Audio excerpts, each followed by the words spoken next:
ইসলাম ধর্মের বিবাহে মুসলমানদের সুন্নাতের আলোকে পরিপূর্ণ রীতিনীতি পদ্ধতি আছে না নাই? কিন্তু বাস্তবতা হলো মুসলমানদের বিবাহ অনুষ্ঠানে 4 in 1। প্রত্যেক ধর্মের বিবাহে শুধু ওই ধর্মের সংস্কৃতি পাওয়া যায়, আর মুসলমান সমাজের বিবাহে 4 ধর্মের কর্মই পাওয়া যায়। ঠিক কিনা বলেন? অমুসলিমদের গুলাও, হিন্দুদের গুলাও পাওয়া যায়, বৌদ্ধদের গুলাও পাওয়া যায়, খ্রিস্টানদের গুলাও পাওয়া যায়, কিছু মুসলমানেরও পাওয়া যায়। যেই কামটুক হুজুররা করে আর কি, ওই বিবাহ পড়ানো ওইটুক শুধু মুসলমানদের, ইজাব কবুল আর হুজুরই খুতবা দিবে, দোয়া করবে, আর বাকি সব অন্য ধর্মের। গায়ে হলুদ আছে না নাই? স্পষ্ট এটা হিন্দু আনা রীতি, কোনো সন্দেহ নেই। আরো অন্যান্য অনেক কিছু আছে।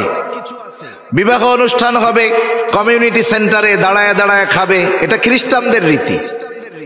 অনেক জায়গায় শহর অঞ্চলে এরকম বিশাল প্যান্ডেল বানাবে, বড় মঞ্চ সাজাবে, একেবারে খুব আলোকময় লাইট ওই জায়গায় দিবে। এইবার বনে বর আর কনে ওইখানে বসবে। বিবাহ শাদী এখনো কিন্তু হয় নাই, হুজুর পরে আসবে, হুজুর তো আসবে একবারে শেষ টাইমে। এর আগে দুইজনে বসবে, বন্ধু বান্ধব ঘিরে ধরবে, এরপরে লাইট দিয়ে ছবি তুলবে। এখনো বিবাহ পড়ানোই হয় নাই, দুইজন কাঁধে কাঁধ মিলায় ছবি তুলবে। এগুলো খ্রিস্টানদের রীতি। ঠিক কিনা বলেন? বাস্তবতা হলো ওরা শুধু ইজাব কবুল এই বিষয়গুলো বাদে বিবাহ অনুষ্ঠানে ওই 3 ধর্মের সব জিনিসই পাওয়া যায়। তার মানে আমরা আমাদের সভ্যতা সংস্কৃতি অনেক আগে বিসর্জন দিয়ে অমুসলিমদের কালচারকে নিজেদের কালচার মনে করে ব্যবহার করা শুরু করে দিয়েছি। ঠিক কিনা বলেন? বিষয়টা আমি লম্বা করতে চাচ্ছি না, এজন্য একটা উদাহরণ দিয়ে বুঝাইলাম। একটা জাতিকে যদি ধ্বংস করতে হয়, ওই জাতির পার্সোনাল যেই সভ্যতা আছে, সংস্কৃতি আছে, সেটাকে ধ্বংস করে ওইখানে বিজাতি সভ্যতা সংস্কৃতিকে ঢুকায়া দিতে হবে, যেটা আমাদের মধ্যে ঢুকে গেছে। 2 নাম্বার, ওই জাতিকে ধ্বংস করতে হলে দ্বিতীয় যেই জিনিসটা শেষ করতে হবে সেটা হলো তাদের মৌলিক শিক্ষা ব্যবস্থা। আমরা মুসলমান, আমাদের কিন্তু মূল শিক্ষা হলো কোরআন আর হাদিস, কোরআন সুন্নাহ। মনে রাখবেন, যেই শিক্ষা কোরআন এবং সুন্নাহর আলোকে গড়ে উঠবে, যেই শিক্ষার ভিত কোরআন সুন্নাহর আলোকে উঠবে, ওই শিক্ষা ইসলাম গ্রহণ করতে মানা করে না। তবে যেই শিক্ষা থেকে ইসলাম কোরআন হাদিসকে বাদ দেওয়া হবে, ওই শিক্ষা মুসলমানদের জন্য কল্যাণকর হতে পারে না। আফসোসের ব্যাপার, অন্যান্য দেশের কথা বাদ দেন, 92% মুসলমানের দেশ থেকে মুসলমানদেরকে তাদের মূল শিক্ষা থেকে হটায়া দেওয়ার অপচেষ্টা খুব গুরুত্বের সাথে প্রতিষ্ঠা করার জন্য এদেশের একদল মুসলিম নামধারী মুনাফিক ইসলাম বিদ্বেষীরা এই কার্যক্রম চালিয়ে যাচ্ছে। ঠিক কিনা বলেন? মনে করবেন, যেখানে দেখবেন ইউরোপ, আমেরিকা অথবা কোনো এনজিও সংস্থা ডোনেট করছে, সাহায্য দিছে, বুঝবেন এই জায়গায় সমস্যা আছে। আমাদের শিক্ষা ব্যবস্থায়, ভাই এত নয়েজ কেন? আওয়াজ ক্লিয়ার না কেন? আমাদের শিক্ষা ব্যবস্থায় ইউরোপীয় ইউনিয়ন, অন্যান্য অনেক অর্গানাইজেশন আছে বেসরকারি, ওরা সহযোগিতা করে বই ছাপানোর জন্য, এই ছাপানোর জন্য, এগুলো করার জন্য। আমরা মনে করি আমাদেরকে মোহাব্বত করে দেয়, বিষয়টা ওইটা নয়। বরং আমাদের পাঠ্যপুস্তক থেকে ইসলামকে দূর করে আমাদের আগামী প্রজন্মকে ইসলামহীন এবং নাস্তিক বানানোর জন্যই ওরা আমাদের শিক্ষা ব্যবস্থায় এতটা ডোনেট করে, এতটা সহযোগিতা করে। আমি কয়েকটা কথা আপনাদের সাথে শেয়ার করব, আলোচনা করব। কষ্ট হবে না তো? ইনশাআল্লাহ কষ্ট পায়েন না, এগুলো জরুরি কথা, বলার দরকার। সব কথা কি টাইনা টাইনা কওয়া যায় নাকি? এখন এক হুজুর, এক পোলা কয় তাড়াতাড়ি কথা। এখন হুজুরের বলছে, তুই সব কথা যেটা 1 আলিফ ওইটা টানবি 8 আলিফ, তাইলে যেটা 4 আলিফ টান আছে সেটা 4 গুণ হইলে 32 আলিফ হয়। এখন ও ঠিকই সব কথা টেনে টেনে বলে। এখন একদিন হুজুরের ছেলে পানিতে পড়ে গেছে। আচ্ছা বলেন তো, যখন বিপদের কোনো খবর দিবেন, আপনি যথাদ্রুত সম্ভব বিপদের খবরটা তো মানুষের কাছে দিবেন। এখন ও হুজুরের কাছে গেছে, যায় টান দিছে, হুজুর। হুজুর কয়, কি হইছে? কয়, হুজুর গো আপনার ছেলে পানিতে পড়া মারা গেছে। হুজুর টান দিয়া কয়, আরে বেটা বলো এই কথাটাও কি তাই না কইতে হয়?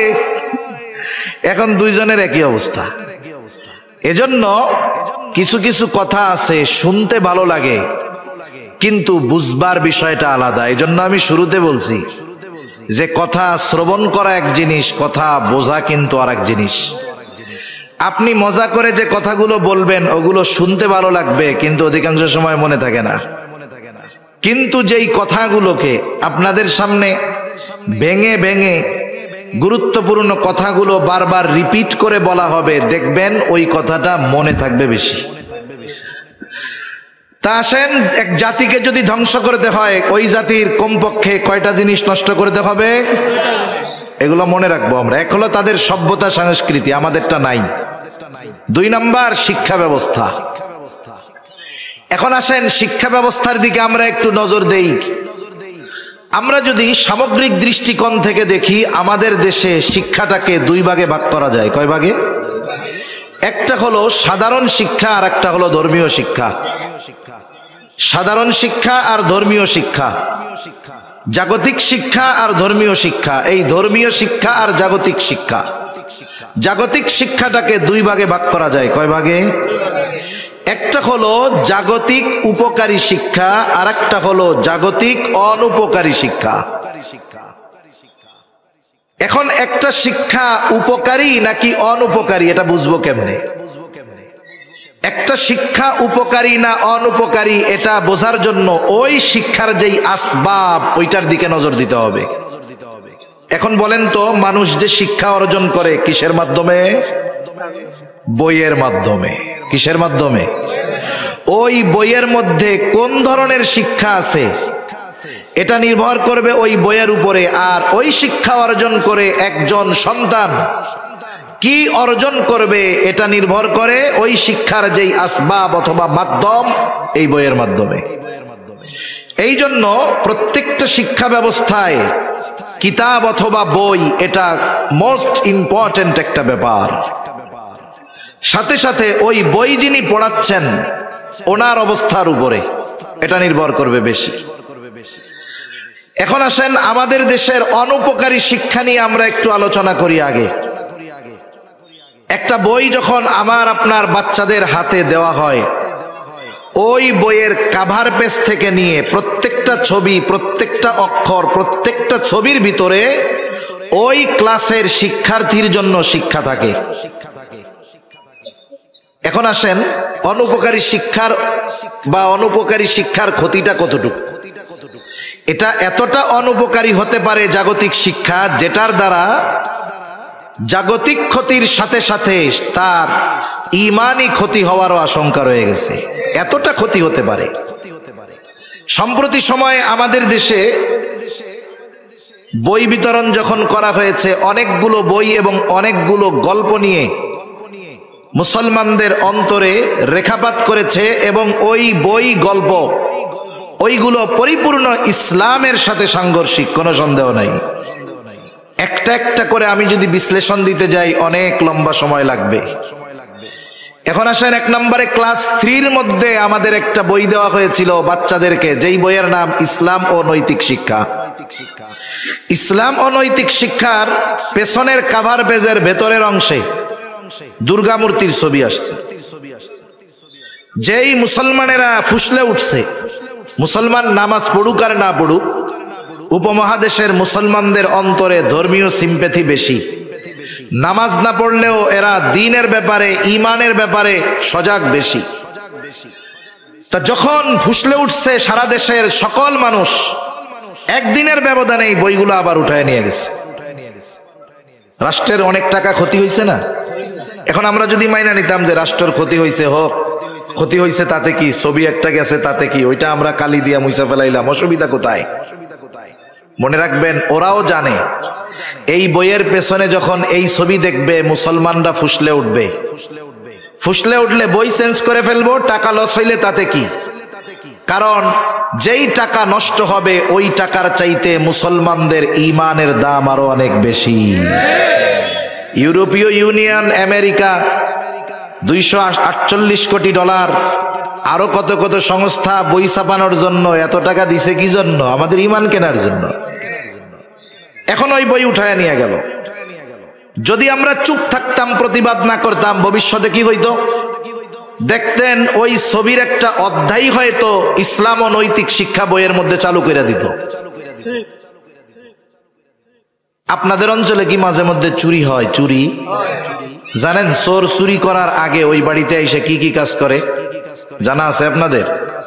জানা থাকলেও বলবে না, বলে যে হুজুর দেওয়ার মনে করে চুরি টুরি করি নাকি। আমি শোনাই আপনাদের। চোর প্রথম যেই বাড়িতে চুরি করতে আসে, ওই বাড়িতে আসার পরে চোরের একটা আওয়াজের মাত্রা আছে। ও বুঝে যে আমি চুরি করতে আমার এই পরিমাণ আওয়াজ দরকার। ও এসে ওই বাড়িতে ওই পরিমাণ আওয়াজের চাইতে বেশি জোরে কয়েকটা আওয়াজ করবে। মনে করেন টিনের উপরে, চালার উপরে ইট মারবে, দরজার উপরে আঘাত করবে। এখন বলেন তো, কোন লোক যদি ওই বাড়িতে গভীর রাতে সজাগ থাকে আর এই অনাকাঙ্ক্ষিত আওয়াজ হয়, ঘরের লোক বাহিরে না আসুক, কমপক্ষে ঘরের মধ্য থেকে বলবে, এই কে রে? এই আওয়াজ যখন করবে, বলেন তো চোর কি থাকবে নাকি চলে যাবে? ও চিন্তা করবে আজকে আর এই বাড়িতে আমল করা যাবে না। ওই মাত্রায় আওয়াজ 3-4 বার দিছে, কিন্তু ভেতর থেকে কোনো সাড়া শব্দ নাই। চোর মনে মনে ওর ভাষায় শুকরিয়া আদায় করবে, যাক আজকে এই বাড়িতে আমলটা করা যাবে। কারণ ও জানে ঘরের শিং কেটে, তালা ভেঙে, টাকা পয়সা, স্বর্ণ গহনা চুরি করতে আমি যেই আওয়াজ করেছি এর চাইতে বেশি আওয়াজ হবে না। ও এবার ওই বাড়িতে চুরি করে যা নেওয়ার নিয়ে চলে যাবে আরামসে। ঈমান চোররা মাঝে মধ্যে এইরকম কিছু কাজকর্মের মাধ্যমে আমাদের ঈমানের দরজায় আঘাত করে। মুসলমান যদি চুপ থাকে, ওরা ঈমান চুরি করে নিয়ে যাবে। আর যখন মুসলমান আওয়াজ তুলে, আস্তে করে ওরা পিছনে চলে যায়। বলেন তো, চোর যেই বাড়ি একদিন যায় চুরি করতে পারে নাই, ওই দিনের মিশন ফেল হলেও বলেন তো ও কি চিন্তা করে যে ওই বাড়িতে যেহেতু আজকে চুরি করতে পারলাম না, আর যাব না? ও ভবিষ্যতের জন্য আবার রেডি থাকে। আপনারা যদি মনে করেন এইবার ছবি দিয়া বই উঠায় নিয়ে গেছে, আর মনে হয় কিছু করবে না, হয়তো ছবি দিবে না, অন্য পদ্ধতিতে আবার আমাদের ঈমান চুরির মিশন ওরা চালু করবে, ঠিক কিনা বলেন? এজন্য পাঠ্যপুস্তকে এই 92% মুসলমানের দেশে, এই জায়গার স্কুল শিক্ষা হোক আর মাদ্রাসা হোক আর স্কুল হোক, পাঠ্যপুস্তকে যদি ধর্মহীনতার কোনো প্রমাণ পাওয়া যায়, উলামায়ে কেরাম যদি আমাদেরকে সজাগ করে, সতর্ক করে, প্রত্যেকটা মুসলমানের ঈমানের দাবি ওই বিষয়ের ব্যাপারে দুর্বার আন্দোলন গড়ে তুলতে হবে। না হলে কিন্তু ঈমান চুরি ঠেকানো যাবে না। এবার আসেন, ওই বইয়ের নাম ইসলাম ও নৈতিক শিক্ষা। সুন্দর না নামটা? আপনাকে তো সুন্দর লাগতেছে, কিন্তু এর মধ্যে কি ষড়যন্ত্র আছে কিন্তু? এখন আসেন, আগে এক সময় প্রত্যেক ধর্মের বই আলাদা আলাদা ছিল।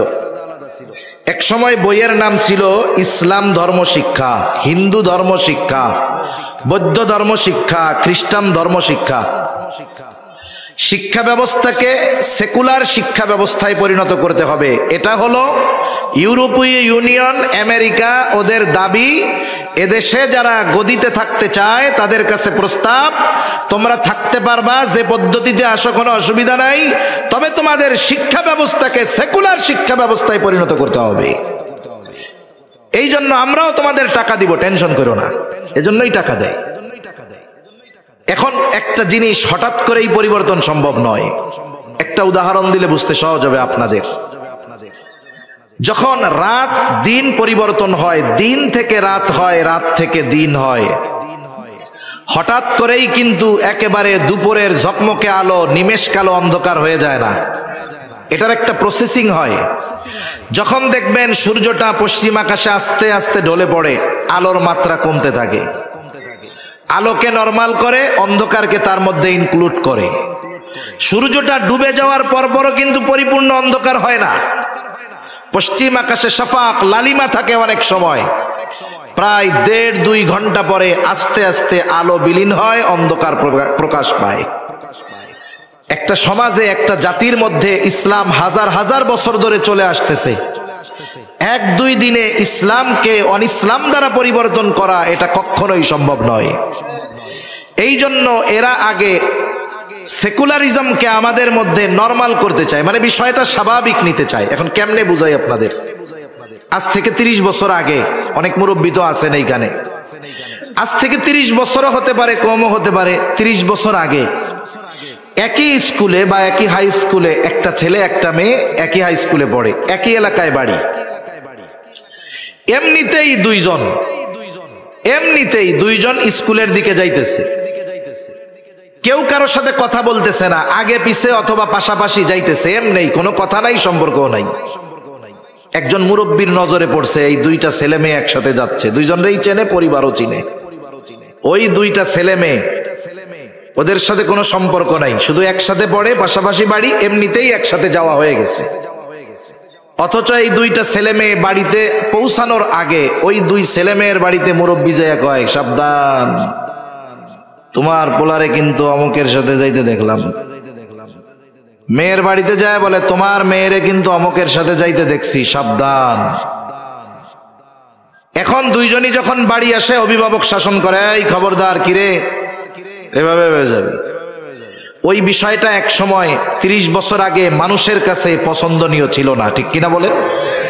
হায় রে হায়, 30 বছর পরে কি দেখেন এখন? যা দেখেন 30 বছর আগে ওইটা কল্পনাও আপনি করেন নাই। এখন তো ছেলে বন্ধু হয়, মেয়ে বন্ধু হয়। আগে একসাথে দুইজন যাইতে পারে নাই, এখন ছেলে মেয়ে তার ক্লাসের বয়ফ্রেন্ডকে বাসায় নিয়ে আসে, আইনা মারে, বলে, মা এটা আমার ক্লাসমেট বয়ফ্রেন্ড, ওকে খাইতে দাও। মা ও দাঁত 36টা বাইর কইরা বলে, বসো বাবা, খাও খাও। তাহলে বলেন, এই যে পরিবর্তন, এটা কি 1-2 বছরে হয়েছে নাকি অনেক সময় নিয়ে হয়েছে? এজন্য ইসলামকে হঠাৎ করে মিটিয়ে দেওয়া সম্ভব নয়। এজন্য এদের প্ল্যানিংও একেবারে লম্বা প্ল্যানিং। এখন আসেন, এক সময় নাম ছিল ধর্ম বই, ইসলাম ধর্ম, বৌদ্ধ ধর্ম, খ্রিস্টান ধর্ম, এরকম সব ধর্ম শব্দটা ছিল। কিছু কিছু অঙ্ক আছে, আমরাও পড়ছি তো জেনারেলে, যে সবার মধ্যে যেটা কমন ওইটারে বাদ দিয়ে দেওয়া হয়। এখন ধর্ম শব্দটা সবার মধ্যেই কমন, এটা বাদ দিলে চোখে পড়বে না। এক সময়ের ইসলাম ধর্ম শিক্ষা বই, এক সময় হলো শুধু ইসলাম শিক্ষা, ধর্মবাদ। শিক্ষা ব্যবস্থা থেকে ইসলামকে দূর করতে হবে, সেটা কর্ম, কাজে, লেখায়, সব জায়গায়। এখন কিছুকাল এরকম চলার পরে আপনি যখন একটাকে বাদ দিবেন, ওই স্থান পূরণের জন্য আরেকটা জিনিসকে দরকার। ইসলাম বাদ দিবেন, তবে এমন একটা শব্দ দরকার যেটা ওখানে বসিয়ে দিলে, ইসলাম বাদ দিলে পরবর্তীতে সমস্যা হবে না। তবে হঠাৎ করে বাদ দেওয়া যাবে না, এটা দীর্ঘকালের প্রসেস হইতে হবে। ওই প্রসেস বা এই পদ্ধতি পূরণেই ইসলামের সাথে নতুন একটা শব্দকে জুড়ে দেওয়া হলো। বই ইসলাম শিক্ষা থেকে হলো ইসলাম ও নৈতিক শিক্ষা। এখন বলতে পারেন, হুজুর আপনাকে জ্বালাই বাঁচি না, আপনারা শুধু খুসান খালি। আসলে আপনাদের অবস্থা কি জানেন? গন্ডার রে নাকি হঠাৎ করে গন্ডার হাইসে উঠছে, গল্প আবার সত্য না, এটা বোঝানোর জন্য বলি। গন্ডারদের মজলিস, হঠাৎ করে গন্ডার অনেক হাইসা উঠছে। একজনকে, কিরে কারণ ছাড়া হাসলি কেন? কয় 6 মাস আগে একজন আমারে কুতুকুতু দিছিল। কুতুকুতু দিছে কয় মাস আগে? এখন হাসছে যাইয়া কয় মাস পরে? আমরা হুজুররা ঠিক নগদে কুতুকুতু দেই, কিন্তু আপনারা বুঝেন 10 বছর পরে। যদি সঠিক সময়ে হাসি দিতেন, বুঝতেন, তাইলে এই ছোট্ট 17-18 কোটির দেশে 53,000 এনজিও বসে থাকতে পারতো না। স্বাধীনতা পরবর্তীকালীন সময় যখন এদেশে এনজিওরা আসছে, ওলামায়ে কেরাম তখন বিরোধিতা করেছে। কারণ যে জাতি 9 মাস যুদ্ধ করে পাকিস্তানের বিরুদ্ধে বিজয় ছিনিয়ে আনতে পেরেছে, ওই জাতি পরিশ্রম করে দেশকে পুনর্গঠন করতে পারবে, অন্যদের কোনো দরকার নাই। ওলামায়ে কেরাম বাধা দিছে, কারণ এনজিওদের মিশনের খবর ওনারা জানতেন। এদেশের মানুষ তখন হুজুরদের বলছে, হুজুররা এদেশের ভালো চায় না, বিরোধিতা করছে। এখন এনজিও কি করে? কত জায়গায় শুনি, দেখি খবরে, সুদের কিস্তির টাকা দিতে পারে না, গরু নিয়ে যায়, টিন খুইলা নিয়ে যায়, পরনের শাড়িও খুইলা নিয়ে যায়। সেই সময় হুজুরদের কথা শুনেন নাই। আরো পেছনে ইতিহাস দেই। আজকে দেখেন ফিলিস্তিনে ইহুদিরা হামলা করছে। এই প্রসেস 1-2 দিনে হয় নাই। দ্বিতীয় বিশ্বযুদ্ধের আগে ওসমানী খেলাফতের সময় থেকেই পৃথিবীর বিভিন্ন দেশের ধনী ধনী ইহুদি যারা ছিল, ওরা কামলা দেওয়ার জন্য গরিব ইহুদিদেরকে ফিলিস্তিনে পাঠাইতো। ফিলিস্তিন সমৃদ্ধশালী একটা দেশ ছিল। আজকের অবস্থা আর 100 বছর আগের অবস্থা এক ছিল না। তা ওদেরকে পাঠাইতো যে তোরা ফিলিস্তিনে গিয়ে ওদের কামলা দিবি। উদ্দেশ্য কি? আস্তে আস্তে জড়ো করা। যেমনি ভাবে ইস্ট ইন্ডিয়া কোম্পানি আস্তে আস্তে এই উপমহাদেশে তাদের লোক জড়ো করে এক সময় বিদ্রোহ করে গোটা দেশের শাসন ব্যবস্থাই নিজেদের হাতে নিয়ে নিছে। এখন ওরা আস্তে আস্তে আসছে। যখন লোকজন জড়ো হয়েছে ইহুদিদের কিছু, ইহুদি ধনীরা ওদেরকে শিখাই দিছে তোরা ফিলিস্তিনের নাগরিকদের কাছ থেকে জমি কিনবি। এখন জমি কিনতে চায়। ফিলিস্তিনের ওলামায়ে কেরাম বলছে খবরদার, ওদের কাছে তোমরা কিন্তু জমি বিক্রয় করবা না। 1 টাকার জিনিস যদি 10 টাকায় পাওয়া যায়, এই লোভ আমি হুজুরের জন্য তো সামলানো কঠিন, ঠিক কিনা বলেন? এখন 20 গুণ বেশি দাম দিয়ে হলেও ফিলিস্তিনের নাগরিকদের কাছ থেকে জমি কিনছে ওরা ইহুদিরা। ওরা আসার আগে এদেশে ফিলিস্তিনে অনেক জমি কিনে ফেলছে। ওলামায়ে কেরাম বাধা দিছে। ওই সময়ের নাগরিকরা বলছে তোমরা আমাদের উন্নতি চাও না, আমার এই জমিটা বেচে আমি একটা বিল্ডিং করবো, তোমাকে হুজুর গজালায় তাও সম্ভব হবে না। এই যে হুজুররা মানা করছিল, ওই মানাটা শোনো নাই। এখনের পরিস্থিতিটা কি হইতেছে? এটা আত্মসমালোচনা করতেছি আমরা ওলামায়ে কেরামের কথা শুনতে রাজি নাই। এখন আসেন, ইসলাম ও নৈতিক শিক্ষা খুব সুন্দর। হুজুর সমস্যা কোথায়? মনে রাখতে হবে, একটা জিনিস আপনি যদি বাদ দিতে চান, ওই জায়গায় ওই রকম আরেকটা জিনিস আনতে হবে। আপনাদের তো শব্দ পরিচিত হওয়ার কথা। ডামি শব্দের নাম শুনছেন? ডামি ডামি ডামি চিনেন? ডামি বুঝে না। আরে এই যে কয় না যে ডামি প্রার্থী দেওয়া হবে, মানে দেখতে একই রকম কিন্তু আসল না। অনেক সময় মোবাইলের শোরুমে গেলে দেখবেন সাজানো থাকে, দেখতে হুবহু মোবাইল কিন্তু এটা মোবাইল না। এটাকে বলে ডামি সেট। ডামি নির্বাচনের নামও মনে হয় আপনারা শোনেন নাই, আলহামদুলিল্লাহ। তা যাই হোক, ডামিটা কি? অরিজিনালটার মতো দেখতে হুবহু, কিন্তু এইটা অরিজিনাল নয়, বরং এটা 2 নম্বর। এখন একটা জিনিস যদি বাদ দিতে চান, ওই জায়গায় ওই জিনিসের বিকল্প এমন একটা জিনিস দিতে হবে যাতে ওইটা মানুষের কাছে গ্রহণযোগ্য হয়। আর গ্রহণযোগ্য হওয়ার জন্য সময়ের দরকার। একটা জিনিস বারবার না দেখলে এইটার প্রতি মানুষের আস্থা বিশ্বাস জমে না। আচ্ছা, আপনি যদি একটা ভালো মানুষ বুজুর্গের সাথে একটা মানুষরে 20 বছর ধরে দেখেন, এই লোকটার সাথে, ভালো মানুষটার সাথে ওই লোকটাকে দেখতে দেখতে ওই লোকটার ব্যাপারে আপনার খারাপ ধারণা হবে না ভালো ধারণা হবে? এক সময় আপনিও ভাববেন উনিও মনে হয় বুজুর্গ রে, নাইলে এই বুজুর্গের সাথে 20 বছর থাকতে পারে? ইসলামের সাথে শব্দ দেওয়া হয়েছে কি? ইসলাম ও নৈতিক শিক্ষা। একটু খেয়াল দিয়ে শুই না, একটু জবাব দিবেন। বলেন তো, ইসলাম এমন এক জীবন ব্যবস্থা, এই ইসলামিক জীবন ব্যবস্থার মধ্যে নীতি নৈতিকতার কোনো অপূর্ণতা আছে? ইসলামের মধ্যে পূর্ণাঙ্গ নীতি নৈতিকতা আছে তো? আছে। যদি ইসলামের মধ্যেই যদি পরিপূর্ণ নৈতিকতা থাকে, তাহলে ইসলামের সাথে আলাদা করে নৈতিক শব্দ উল্লেখ করার কারণ কি? কারণ ওরা আমাদের ছোট বাচ্চাদেরকে এ কথা শেখাতে চায় যে শোনো, ইসলামের মধ্যে পরিপূর্ণ নৈতিকতা নাই, নৈতিকতা আলাদাভাবে শিখতে হয়। এই কথাটা বোঝানোর জন্যই ইসলাম এর সাথে ও নৈতিক শব্দটাকে ব্যবহার করা হয়েছে।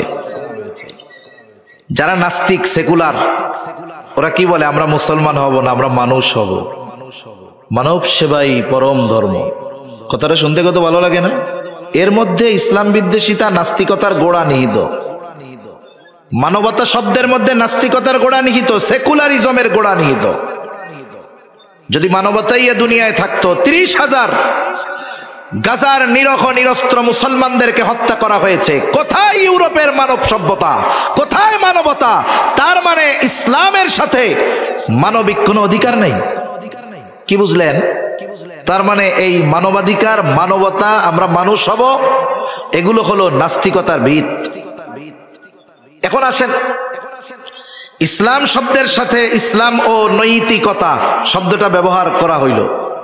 ইসলামের সাথে নৈতিক শব্দ 10 বছর চললে, ওই যে বুজুর্গের সাথে একজন 20 বছর থাকলে তারেও যেমন বুজুর্গ মনে করি, 20 বছর ইসলাম ও নৈতিক শব্দটা যখন পাশাপাশি থাকবে, এক সময় ওই নৈতিক শব্দটাকেই আমরা ইসলাম মনে করব।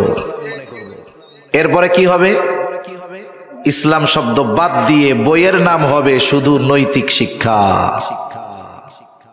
সব ধর্মের কিছু নৈতিকতার কথা আছে, ওইটাকে সমন্বয় করে এই বইটাকেও সেকুলার এক নৈতিক শিক্ষার বইয়ে পরিণত করা হবে। লিখে রাখেন, 20-25 বছর পরে আল্লাহ আমার যদি বাঁচায় রাখে, মুসলিম যদি চুপ থাকে, প্রতিবাদ না করে, এটা হবে, এটা আমি লিখে দিয়ে যেতে পারবো। তাহলে আসেন, এক একটা বই নিয়ে যদি আমরা রিসার্চ করি, আলোচনা করি, লম্বা সময় চলে যাবে। আলিয়া মাদ্রাসার কথা কি বলবো, দুঃখের সাথে আসলে কলিজায় আঘাত লাগে। আলিয়া মাদ্রাসা, এইখানের পাঠ্যপুস্তক বইয়ের মধ্যে যেই ছবি, যেই সিন, এগুলো আমাদেরকে অনইসলামের শিক্ষা দিচ্ছে, ইসলামহীনতার শিক্ষা দিচ্ছে। আলিয়া মাদ্রাসার একটা বই, ক্লাস 6-এর বই, বইয়ের নাম হলো শিল্প ও সংস্কৃতি শিক্ষা। মনে রাখতে হবে, যেই শ্রেণীর বইয়ে যে ছবিগুলো আছে, ওই শ্রেণীর শিক্ষার্থীদের জন্য ওই বিষয়গুলো শিক্ষারই একটা উপকরণ। এই বইয়ের মধ্যে ছবি দেওয়া আছে, ক্লাস 6-এর বই, একটা মেয়ে হারমোনিয়াম বাজাইতেছে, হারমোনিয়াম বাজাচ্ছে একেবারে পর্দাহীন অবস্থায়, মাথা খোলা, মুখ খোলা, সব খোলা, আর একটা মেয়ে নাচানাচি করতেছে, ও হারমোনিয়াম বাজায় গান গাইতেছে। ক্লাস 6-এ আমাদের যেই সন্তানেরা পড়ে, ক্লাস 6-এ যারা পড়ে, এদের বয়স কমপক্ষে হয় 12 বছর, কমপক্ষে 12, 13, 14 হতে পারে। একটা ছেলে একটা মেয়ে বালেগ হওয়ার সর্বশেষ সময়সীমা হলো 15 বছর। তবে চন্দ্র হিসাবে যদি 15 বছরে বালেগ হওয়ার সর্বশেষ সময়সীমা হয়, ইংরেজি হিসাবে তাহলে একটা ছেলে পরিপূর্ণ প্রাপ্তবয়স্কর শেষ সীমা হলো 14.5 বছর। কত বছর? এটা শেষ সীমা, এর আগেও হতে পারে, 12 বছরে হতে পারে, মেয়েরা 9 বছরে হতে পারে, 10 বছরে হতে পারে, ছেলে 11, 12-তে হতে পারে। তার মানে ক্লাস 6-এ যেই ছেলে মেয়ে পড়ে, এরা প্রাপ্তবয়স্ক না অপ্রাপ্তবয়স্ক? বালেগ। এখন বলেন, বালেগ যেই মেয়ে, বালেগা যেই মেয়ে, সে তার চেহারা, মাথা অনাবৃত রাখতে পারবে? ক্লাস 6-এর মেয়েদেরকে শিক্ষা দেওয়া হচ্ছে যে তোমরা চাইলে মাথা খুলে, মুখ খুলে মাদ্রাসায় আসতে পারো, কোনো অসুবিধা নাই। তোমরা চাইলে গান বাদ্য বাজাতে পারো, নাচতে পারো, কোনো অসুবিধা নাই। এটা আমাদের সন্তানদের শিক্ষা দেওয়া হচ্ছে। ক্লাস 7-এর একটা বই, বইয়ের নাম, এটা স্কুলের বই, বইয়ের নাম ইতিহাস ও সামাজিক বিজ্ঞান। এই বইয়ের কাভার পেজের মধ্যে একটা মেয়ের ছবি আছে, ছবি তো আছে কয়েকটা, একটা মেয়ের ছবি আছে হাফ প্যান্ট পরা। বলেন তো, ক্লাস 7-এ যেই ছেলে মেয়ে পড়ে, এরা কি প্রাপ্তবয়স্ক না অপ্রাপ্তবয়স্ক? একটা ছেলে যখন বালেগ হয়, তার জন্য কমপক্ষে নাভির থেকে নিয়ে হাঁটুর নিচ পর্যন্ত ঢেকে রাখা ফরজ। একটা মেয়ে যখন প্রাপ্তবয়স্কা হয়, তার কণ্ঠস্বরটাও সতর, তার চলাফেরার ক্ষেত্রেও সে আওয়াজ করে চলতে পারবে না, গোটা দেহটাকে আবৃত রাখতে হবে, ঢেকে চলতে হবে। এটাই শরীয়তের ফয়সালা, ঠিক কিনা বলেন? সেইখানে 7ম শ্রেণীর একটা মেয়েকে শিক্ষা দেওয়া হচ্ছে, শোনো, তুমি 7-এ পড়ো, তাতে কি, হাফ প্যান্ট পরে ঘুরলে কোনো অসুবিধা নেই। কি বুঝতেছেন? এর ভেতরের গল্পের মধ্যে আমার যাওয়ার টাইম নাই। তো ভেতরের গল্প তো আরো জঘন্য।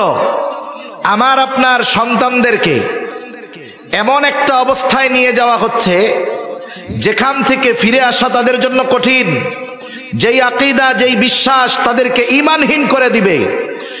ওদের সিস্টেম হলো ওই বিষয়গুলো সমাজে চালু করে ওরা চায় মানব সভ্যতাকে এ দুনিয়া থেকে ধ্বংস করে দিতে। কিছুদিন আগে বিল গেটস, আগের থেকে বলতেছে, বিল গেটস কি কোনো ডাক্তার নাকি? চিনেন বিল গেটস রে? এটা হলো মাইক্রোসফট ইঞ্জিনিয়ার। সে প্রযুক্তি নিয়ে কাজ করে, সে একটু ডাক্তার না। সে ঘোষণা দিচ্ছে পৃথিবীতে অচিরেই এমন এক ভাইরাস আসবে যাতে পৃথিবীর বৃহৎ অংশের মানুষ শেষ হয়ে যাবে, অর্ধেকের বেশি মানুষ মরে যাবে। ওর এই ঘোষণা দেওয়ার কারণ কি? কারণ ও হলো ওই গ্রুপের লোক যে চায় পৃথিবীতে মানব বিস্তার বেশি না হোক।